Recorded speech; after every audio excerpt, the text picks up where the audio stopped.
Fine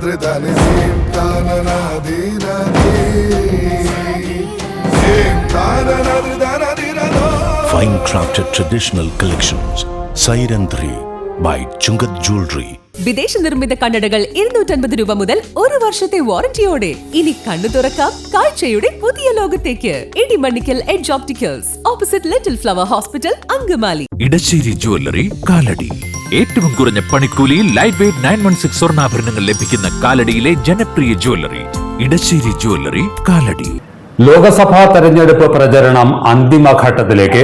ഇടതുമുന്നണി സ്ഥാനാർത്ഥി professor C Ravindranath April 20 ശനിയാഴ്ച അങ്കമാലി മണ്ഡലത്തിൽ നല്ല കോൺഗ്രസുകാർ മാഷിന് വോട്ട് ചെയ്യുമെന്നും ഇടതുമുന്നണി വൻ ഭൂരിപക്ഷത്തിൽ വിജയിക്കുമെന്നും CPM area secretary advocate K Shibu.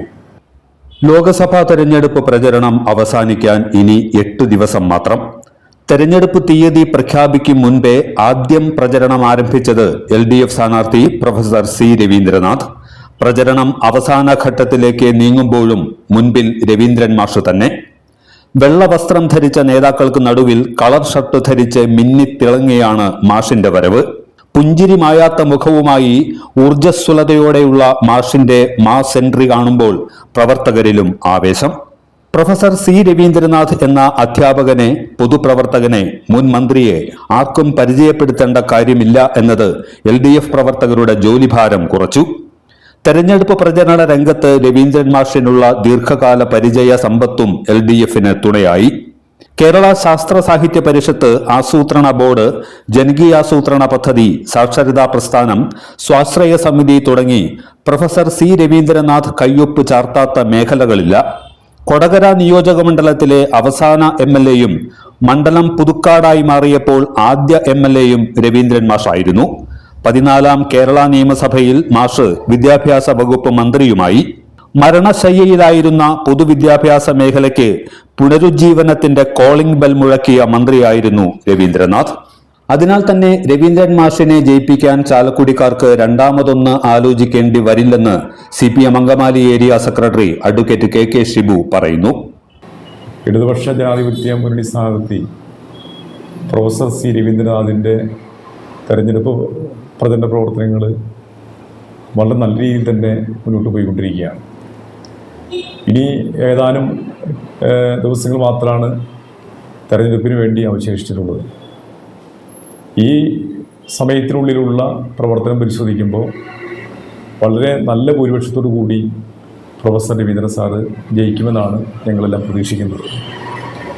അതിന് പ്രധാനപ്പെട്ട കാരണം എന്ന് വെച്ച് കഴിഞ്ഞാൽ കേരളത്തിലെ പൊതുവിദ്യാഭ്യാസ മേഖലയ്ക്കകത്ത് വളരെയധികം സംഭാവന നൽകിയ ഒരു അതുല്യ പ്രതിഭയായിട്ടുള്ള വിദ്യാഭ്യാസ മന്ത്രിയാണ് ശ്രീ രവീന്ദ്രൻ സാർ എന്നതിലേക്ക് എല്ലാവർക്കും അറിയാം. പൊതുവിദ്യാഭ്യാസ മേഖല തകർന്ന് തരിപ്പണമായി സ്കൂളുകൾ, പ്രത്യേകിച്ച് ഗവൺമെൻറ് സ്കൂൾ അടക്കം സ്കൂളുകൾ അടച്ചു പൂട്ടപ്പെടുന്ന ഒരവസ്ഥയാണ് UDF സർക്കാരിൻ്റെ സമയത്തുണ്ടായിരുന്നത്. മാത്രമല്ല, ചില മാനേജ്മെൻറ് സ്കൂളുകൾ, ചില എയ്ഡഡ് സ്കൂളുകൾ വിൽക്കാൻ വേണ്ടി തീരുമാനിക്കുന്ന അവസ്ഥയും ആ സന്ദർഭത്തിലുണ്ടായിരുന്നു. ആ ഒരു ഘട്ടത്തിലാണ് വിദ്യാഭ്യാസ മന്ത്രിയായി ഇടതുപക്ഷ മുന്നണിയുടെ ഭരണത്തിൽ പ്രൊഫസർ രവീന്ദ്രനാഥ് സാറ് വരുന്നത്. അതിൻ്റെ ഒരു ഗുണം നമ്മുടെ വിദ്യാഭ്യാസ മേഖലയ്ക്ക് പൊതുവായി ഉണ്ടായിട്ടുണ്ട്. പൊതുവിദ്യാഭ്യാസ മേഖല ശക്തിപ്പെട്ടു. പാഠപുസ്തകങ്ങൾ സമയത്ത് കുട്ടികൾ കിട്ടി, പരീക്ഷകൾ സമയത്ത് നടന്നു. മികവിൻ്റെ കേന്ദ്രങ്ങളായി ഓരോ സർക്കാർ എയ്ഡഡ് സ്കൂളുകൾ മാറുന്ന ഒരു കാഴ്ച നമ്മൾ കണ്ടു. ഏകദേശം 10 ലക്ഷത്തോളം കുട്ടികളാണ് ആ വിധത്തിൽ ഈ പൊതുവിദ്യാഭ്യാസ മേഖലയിലേക്ക് വന്നത് എന്നാണ് കണക്കുകൾ ചൂണ്ടിക്കാണിക്കുന്നത്. അതുകൊണ്ട് തന്നെയാണ് ഞങ്ങൾ പറയുന്നത്, ഇടതുപക്ഷ മുന്നണി ഉറപ്പിച്ചും പറയുന്നത്, മാഷിനെ ജയിപ്പിക്കുന്ന കാര്യത്തിൽ ചാലക്കുടിക്കാർ രണ്ടാമതൊന്നും ആലോചിക്കില്ല, ഉറപ്പായിട്ടും ജയിപ്പിച്ചിരിക്കുമെന്നാണ് ഞങ്ങളുടെ പ്രതീക്ഷ. ജനകീയ വിഷയങ്ങൾക്കൊപ്പം രാജ്യം അഭിമുഖീകരിക്കുന്ന പ്രതിസന്ധികളും മതേതരത്വവും ജനാധിപത്യവും നേരിടുന്ന വെല്ലുവിളികളുമെല്ലാം ഉയർത്തിക്കാട്ടിയാണ് രവീന്ദ്രൻ മാഷിന്റെ പ്രചരണം. ചാലക്കുടി മണ്ഡലം നേരിടുന്ന വികസന മുരടിപ്പും ഇടതുമുന്നണി തെരഞ്ഞെടുപ്പ് വിഷയമാക്കുന്നു. നിലവിലെ MP വരുത്തിവച്ച വൻ വീഴ്ചകൾ കോൺഗ്രസുകാർ പോലും അംഗീകരിക്കുന്നതല്ലെന്ന് അഡ്വക്കേറ്റ് കെ ഷിബു പറഞ്ഞു. ഇലക്ഷൻ പ്രവർത്തനങ്ങളുമായി ബന്ധപ്പെട്ട് പരിശോധിക്കുമ്പോൾ അദ്ദേഹം കഴിഞ്ഞ 5 വർഷങ്ങൾ നടത്തിയ പ്രവർത്തനങ്ങൾ എന്തൊക്കെയാണ്? ചിന്തിക്കുന്ന അല്ലെങ്കിൽ കാര്യങ്ങൾ മനസ്സിലാക്കുന്ന, പത്രം വായിക്കുന്ന മതനിരപേക്ഷവാദികളായ കോൺഗ്രസ് പ്രവർത്തകർ പോലും ഇന്നത്തെ MP ശ്രീ ബെന്നി ബെഹനാൻ അംഗീകരിക്കുന്നില്ല. അദ്ദേഹം പ്രവർത്തന രംഗത്ത് ഇല്ലായിരുന്നു. നമ്മുടെ ഈ മണ്ഡലത്തിൽ അദ്ദേഹത്തെ കാണാൻ കിട്ടില്ലായിരുന്നു. അദ്ദേഹം ഒരു കാര്യങ്ങൾ ചെയ്തിട്ടില്ല. അദ്ദേഹത്തിന് ലഭ്യമായ 17 കോടി രൂപ, അതിൽ 10 കോടി രൂപയിൽ താഴെ മാത്രമാണ് അദ്ദേഹം ചെലവഴിച്ചെന്നാണ് ജില്ലാ കളക്ടറുടെ അടുത്ത് കൊടുത്ത അപേക്ഷയിൽ, അവിടെ കൊടുത്ത വിവരാവകാശ നിയമപ്രകാരം കിട്ടിയ അപേക്ഷയ്ക്കകത്ത് മറുപടിയായി കിട്ടിയത് അദ്ദേഹം 10 കോടി രൂപയിൽ താഴെ മാത്രം ചെലവഴിച്ചിട്ടുള്ളതാണ്. പിന്നെ നമ്മളുടെ മണ്ഡലത്തിലെ അങ്കമാലി മണ്ഡലത്തിലെ വികസനത്തിന്റെ കേന്ദ്രബിന്ദുവായി മാറേണ്ടുന്ന ഒരു സ്ഥാപനമായിരുന്നു ടെക്നോളജി സെന്റർ. നമ്മുടെ ഇങ്കലിൽ, അങ്കമാലിയുടെ ടെലിക്കോട് ചേർന്നുള്ള ഇങ്കിൽ ആരംഭിച്ച ആ ടെക്നോളജി സെന്റർ 150 കോടി രൂപയാണ് ഇന്നസെന്റ് സമയത്ത് ഫണ്ട് അനുവദിച്ച് അതിന് കെട്ടിടപ്പണി ആരംഭിച്ചത്. കേന്ദ്ര സർക്കാരിന്റെ MSMEയിൽ ഉൾപ്പെടുത്തി കെട്ടിടപ്പണി ആരംഭിച്ച് ഈ ചെറുകിട വ്യവസായ മേഖലയുടെ അവർക്കെല്ലാം ആവശ്യമായ സഹായങ്ങൾ ചെയ്തു കൊടുക്കുന്ന, സാങ്കേതിക സഹായം ചെയ്തു കൊടുക്കുന്ന, പരിശീലനം കൊടുക്കുന്ന ഒരു വിദഗ്ധ സ്ഥാപനമായി കേരളത്തിലെ ആദ്യത്തെ സ്ഥാപനമാണ് ഈ ഇങ്കലിൽ ആരംഭിക്കാൻ നിശ്ചയിച്ചിരുന്ന ഈ ടെക്നോളജി സെന്റർ. അതിൻ്റെ പ്രവർത്തനം 1 ഇഞ്ച് പോലും ഈ ബെന്നി ബെഹനാന്റെ സമയത്ത് മുന്നോട്ട് നീങ്ങിയില്ല. നമ്മുടെ ബൈപ്പാസ്, അങ്കമാലി ബൈപ്പാസ് അനുവദിക്കപ്പെട്ട കിഫ്ബി വഴി അനുവദിക്കപ്പെട്ട തുക പോലും ചെലവഴിക്കാൻ MP-ക്കും MLA-ക്കും കഴിഞ്ഞില്ല. കാലടി മലയാറ്റൂര്, അതിൻ്റെ പ്രാധാന്യം നമുക്കറിയാം. അത് ഒരു പുണ്യ തീർത്ഥാടന കേന്ദ്രങ്ങളാണ്. ആ തീർത്ഥാടന കേന്ദ്രങ്ങൾക്ക് എന്തെങ്കിലും കാര്യങ്ങൾ ചെയ്തിട്ടുണ്ടോ? ചെയ്തിട്ടില്ല എന്ന് കാണാൻ കഴിയും. അതിരപ്പള്ളി കോടനാട് ടൂറിസം സർക്യൂട്ട് ഒന്നും ചെയ്തിട്ടില്ല. നമ്മുടെ ഇവിടെയുള്ള കൊരട്ടിയിലുള്ള ഗവൺമെൻറ് പ്രസ് അടച്ചുപൂട്ടപ്പെട്ടു. 80 ഏക്കർ ഭൂമി കിടക്കാണ്, തരിശായി കിടക്കാണ്. ഇന്നസെൻ്റെ കാലത്ത് അവിടെ കേന്ദ്രീയ വിദ്യാലയത്തിന് വേണ്ടി അത് കൊടുക്കാൻ വേണ്ടി തീരുമാനിച്ചു. അത് എല്ലാ കാര്യങ്ങളും അതിൻ്റെ പേപ്പർ വർക്കുകളെല്ലാം നീങ്ങി. പക്ഷേ അത് കഴിഞ്ഞ 5 വർഷക്കാലം കൊണ്ട് ഒരു കാര്യം അവിടെ നടത്താൻ കഴിഞ്ഞില്ല.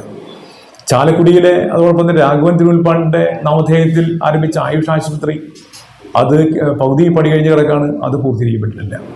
അങ്ങനെ നാം ചിന്തിക്കുമ്പോൾ, നാം പരിശോധിക്കുമ്പോൾ ഈ ചാലക്കുടിയുടെ 7 നിയമസഭാ മണ്ഡലങ്ങളിൽ വികസന കാര്യങ്ങളിൽ യാതൊന്നും ചെയ്യാതിരിക്കുന്ന അങ്ങനെയുള്ള ഒരു MP ആണ് ഈ ബെന്നി ബെഹനാൻ എന്ന് പറയാൻ കഴിയും. CPM നേതാക്കൾക്കൊപ്പം മുഴുവൻ ഇടതുമുന്നണി നേതാക്കളും പ്രവർത്തകരും മാഷിനൊപ്പം സജീവമായി പ്രചരണ രംഗത്തുണ്ട്. വർഗീയതയ്ക്കും തീവ്രവാദത്തിനുമെതിരെ മതേതരത്വവും ജനാധിപത്യവും സംരക്ഷിക്കാനുള്ള പോരാട്ടത്തിലാണ് ഇടതുമുന്നണിയെന്നും ഇത് മനസ്സിലാക്കുന്ന നല്ല കോൺഗ്രസുകാരും ഇത്തവണ രവീന്ദ്രൻ മാഷിനെ വോട്ട് ചെയ്യുമെന്നും KK ഷിബു പറഞ്ഞു. ഇത് ആളുകളെ പൊട്ടന്മാരാക്കുന്ന, മണ്ടന്മാരാക്കുന്ന പണിയാണ് UDF 4 MLA-മാർ ചെയ്തുകൊണ്ടിരിക്കുന്നത്. അങ്കമാലി MLA-യുടെ പണി നമുക്കറിയാലോ, ഫ്ലെക്സ് വികസനം മാത്രമുള്ള അങ്കമാലിക്കകത്ത്. അപ്പോൾ അത് നമ്മൾ പരിശോധിക്കുമ്പോൾ ഈ നുണപ്രചാര വേല ആർക്ക് വേണ്ടിയാണ്? അത് UDF-നെ സംബന്ധിച്ച് UDF തന്നെ നുണപ്രചാര വേലയുടെ കേന്ദ്രബിന്ദുവായി മാറിക്കൊണ്ടിരിക്കുകയാണല്ലോ. വിശ്വസിക്കാൻ പറ്റും UDF-ന്റെ നേതാക്കന്മാരെ? ഇന്ന് UDF നേതാവായി കഴിഞ്ഞാൽ ഇന്ന് തന്നെ BJP ആവുന്ന അവസ്ഥയിൽ പോവുകയാണ്. ആദർശമില്ല, ആശയവുമില്ല, നിൽക്കുന്ന രാഷ്ട്രീയം എന്താണെന്ന് തിരിച്ചറിയപ്പെടുന്നില്ല. അങ്ങനെയുള്ളൊരു പ്രസ്ഥാനമായി UDF-ഉം കോൺഗ്രസും മാറിക്കഴിഞ്ഞു. ഞങ്ങൾ പറയുന്നത്, ഞങ്ങൾക്ക് വർഗീയവാദികളുടെ വോട്ട് വേണ്ട. SDPI-യുടെയും RSS-ന്റെയും വർഗീയവാദികളായ ആളുകളുടെ, മതത്തെ മുൻനിർത്തി രാഷ്ട്രീയ അധികാരം പിടിക്കാൻ ശ്രമിച്ചുകൊണ്ടിരിക്കുന്ന RSS-ന്റെയും SDP എന്നുള്ള മുസ്ലിം തീവ്രവാദികളുടെയും വോട്ട് എനിക്ക് വേണ്ട.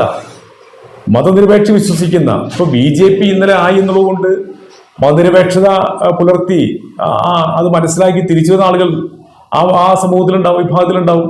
കോൺഗ്രസ് ഇന്നലെ കോൺഗ്രസ് ആയെന്ന് വിചാരിച്ച് ആ കോൺഗ്രസിന്റെ ഇന്നത്തെ ചെയ്തികളിൽ വിഷമിച്ച് മനം നൊന്ത് മതനിരപേക്ഷവാദികളെ കോൺഗ്രസ് പുറത്തുകൊണ്ടിരിക്കുകയാണ്. ഇപ്പൊ മാഷിന്റെ വോട്ടിന് ഭൂരിപക്ഷം നോക്കിക്കോ. ഇപ്പൊ ഞാൻ പറയുന്നത്, ഈ ഇലക്ഷന്റെ വോട്ട് എണ്ണി കഴിയുമ്പോൾ നമുക്ക് മനസ്സിലാക്കാൻ പറ്റും. ഈ മാഷിന്റെ ഭൂരിപക്ഷത്തിനകത്ത് വരുമ്പോൾ നല്ല കോൺഗ്രസ്സുകാർ, മതനിരപേക്ഷവാദികളായ കോൺഗ്രസ്സുകാർ, ജനാധിപത്യ വിശ്വാസികളെ കോൺഗ്രസ്സുകാർ, ഫെഡറലിസ്റ്റ് വിശ്വസിക്കുന്ന കോൺഗ്രസ്സുകാർ, ഭരണഘടന പുലരുന്നത് ആഗ്രഹിക്കുന്ന കോൺഗ്രസ്സുകാർ ഈ പ്രാവശ്യം ആരൊക്കെ വോട്ട് ചെയ്യണത്? ഒരു സംശയവും വേണ്ട, രവീന്ദ്ര മാഷായിരിക്കും. അപ്പൊ അതാണ് ഞങ്ങൾ പറയുന്നത്. നല്ല മനുഷ്യരും രാജ്യത്തിന്റെ നിലനിൽപ്പ് വേണമെന്ന് ആഗ്രഹിക്കുന്ന എല്ലാ മനുഷ്യരും ഈ പ്രാവശ്യം ഇടതുപക്ഷത്തെ വിജയിപ്പിക്കുന്ന കാര്യം ഞങ്ങൾക്ക് തർക്കമില്ല. ഏപ്രിൽ 20 ശനിയാഴ്ചയാണ് അങ്കമാലി മണ്ഡലത്തിൽ മാഷിന്റെ അന്തിമഘട്ട പരസ്യ പ്രചരണം. രാവിലെ പാറക്കടവിൽ നിന്ന് ആരംഭിക്കുന്ന പ്രചരണം വൈകിട്ട് നായത്തോട് സമാപിക്കും. അവസാന ഘട്ട പര്യടനമാണ് മാഷ് ഈ ശനിയാഴ്ച 20-ാം തീയതി ഏപ്രിൽ 20 അങ്കമാലി മണ്ഡലത്തിൽ നടത്തുന്നത്. അത് പര്യടനം ആരംഭിക്കുന്നത് പാറക്കടവിലെ ഐനിക്കിത്താഴ് എന്ന് പറയുന്ന സ്ഥലത്ത് നിന്നാണ്. അത് ആരംഭിച്ച് അങ്കമാലി നമ്മുടെ പാറക്കടവ് പഞ്ചായത്തും കറുകുറ്റി പഞ്ചായത്തും മൂക്കുട് പഞ്ചായത്തും അങ്കമാലി മുനിസിപ്പാലിറ്റിയും അടക്കമുള്ള പ്രദേശങ്ങളിലാണ് പര്യടനം നടത്തുന്നത്. അതിന് സമാപന നിലയ്ക്ക് നായത്തോട് സ്കൂൾ ജംഗ്ഷനിലാണ് വെച്ചിട്ടുള്ളത്. അപ്പോൾ ആ പര്യടനത്തോടു കൂടി പൊതുപര്യടനം അങ്കമാലി മണ്ഡലത്തിലെ പൊതുപര്യടനം നിലയ്ക്ക് മാഷിന്റെ അവസാനത്തെ പര്യടന നിലയ്ക്കാണ് വെച്ചിട്ടുള്ളത്. അത് 20-ാം തീയതി ആണ് നടക്കുന്നത്. 26 വോട്ടെടുപ്പ് ആരംഭിക്കും മുൻപ് പരമാവധി വോട്ടർമാരെ നേരിൽ കണ്ട് വിജയമുറപ്പിക്കാനുള്ള ശ്രമത്തിലാണ് രവീന്ദ്രൻ മാഷും ഇടതുമുന്നണി നേതാക്കളും പ്രവർത്തകരും. എല്ലാത്തരം അഴുക്കിനെയും തുടച്ചുമാറ്റി സുഗന്ധം പരത്താൻ ഇനി എന്നെന്നും ഓർമ്മ പെർഫ്യൂംഡ് ക്ലീനിംഗ് ലിക്വിഡ്. വീടെന്നും സ്വർഗമാക്കാൻ ഓർമ്മ പ്രോഡക്ട്സ്. ഇതെല്ലാം എന്റെ കല്യാണത്തിന് വാങ്ങിയതാ. വാവ്, ഇതെവിടുന്നാ? നമ്മുടെ MV ചാക്കോ ജ്വല്ലറിന്ന്. 70 വർഷത്തെ പാരമ്പര്യല്ലേ? MV Chacko jewellers, Angamaly.